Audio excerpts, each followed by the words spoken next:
کوئی جزیرہ تھا، وہاں کا سیاسی نظم یہ تھا کہ سال کی آخری تاریخ کو جو ان کا موجودہ بادشاہ ہوتا اس کو جنگل میں چھوڑتے اور نیا بادشاہ لینے کے لیے وہ ساحل پہ آ جاتے۔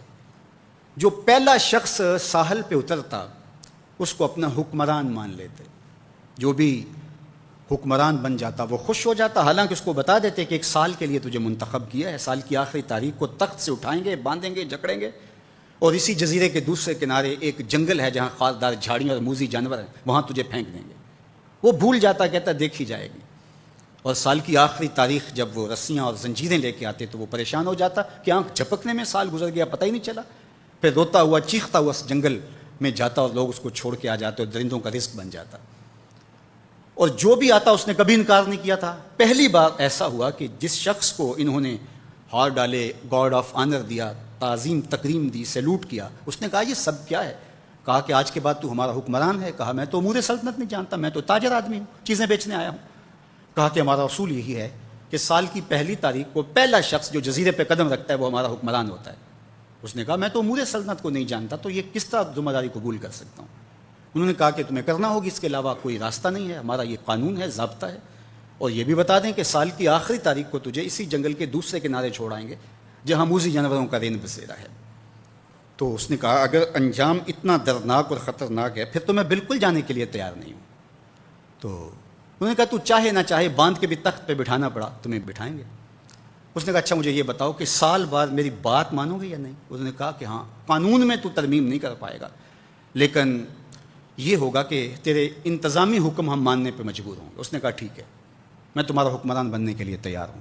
رومی بولتے ہیں کہ جب بھی کوئی شخص تخت نشین ہوتا تو وہ بھول جاتا کہ میرے 7 سال کی آخری تاریخ میں کیا ہونے والا ہے۔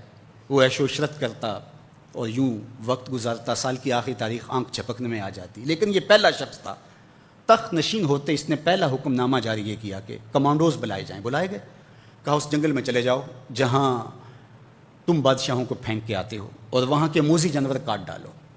پھر بلدیہ کے ملازمین بلائے، کہا جاؤ جا کے وہاں کی جھاڑیاں کاٹو۔ پھر معمار بلائے، کہا جا کے وہاں محل تیار کرو۔ کچھ لوگوں کو بلایا، کہا جا کے وہاں پھول لگاؤ، پھلدار درخت لگاؤ، سایہ دار شجر لگاؤ۔ پوری حکومتی مشینری اس جنگل کو کٹوانے، وہاں کے موذی جانور قتل کروانے اور وہاں خوبصورت محل بنوانے، کنویں کھدوانے اور پھلدار درخت لگوانے میں صرف کر دی۔ اب سال کی آخری تاریخ کو جب وہ زنجیریں لے کر آئے تو اس نے کہا کہ مجھے کیوں جکڑتے ہو، میں خود جانے کے لیے تیار ہوں، اس لیے کہ یہ اس تخت پہ آرام سے نہ بیٹھا، یہاں بیٹھ کے تیاری وہاں کی کرتا رہا جہاں اس نے جانا تھا۔ کافر اور فاسق دنیا کے تخت پہ عیش کرتا ہے، بھول جاتا ہے کہ میں نے کہاں جانا ہے، اور صالح مومن اس تخت پہ آرام سے نہیں بیٹھتا، جہاں جانا ہے اس کے لیے تیاری کرتا رہتا ہے۔ اور جب جنازہ اٹھتا ہے تو وہ کہتا ہے اجلوا بی ولا تؤخروا بی، دیر نہ کرو، مجھے جلدی لے جاؤ، میرا تو وہاں انتظار ہو رہا ہے۔ اور پھر جب وہ وہاں پہنچتا ہے تو القبر روضۃ من ریاض الجنہ، وہ جنت کے باغوں میں سے باغ بن چکی ہوتی ہے۔ وہ سارے تھور، ساری جھاڑیاں، ساری آگ اور وہاں کے سارے بھڑکتے ہوئے شعلے بجھا چکا ہوتا ہے۔ اپنے اعمال کے لشکر بھیج کے ہم نے دیکھنا ہے کہ ہم یہاں آخرت کے لیے کچھ بھیج رہے ہیں کہ یہیں سب کچھ لٹا رہے ہیں۔ دنیا کے مختلف ممالک میں جانا ہوتا ہے۔ تو ایک دفعہ میں اٹلی گیا تو وہاں ایک شہر میں مجھے کچھ دوست لے گئے، تو وہ چھوٹا سا گھر تھا، تو 20 سے 30 لوگ وہاں رہ رہے تھے۔ تو میں بڑا حیرت زدہ ہوا، تو میں نے کہا کہ آپ یہاں تنگ سی جگہ پہ 20-25 لوگ رہ رہے ہیں تو اتنی مشکل میں کیوں رہ رہے ہیں؟ تو کوئی بڑا سا گھر خرید لیں، آسودہ رہیں۔ تو انہوں نے کہا کہ جناب آپ ہمارے علاقے میں جا کے دیکھیں، 5-5 کنال کے گھر ہم نے وہاں شروع کیے ہیں۔ ہم یہاں کمائی کرنے آئے ہیں، عیش کرنا تھوڑے آئے ہیں، ہم تو چند سالوں کے لیے یہاں آئے ہیں، اس لیے ہم یہاں سے کماتے ہیں، بھیجتے وہاں ہے جہاں ہم نے ہمیشہ جا کے رہنا ہے۔ میں نے کہا یہی تو میں سمجھانے آیا ہوں، جہاں جتنا رہنا ہے وہاں کا انتظام بھی اس حساب سے کرو۔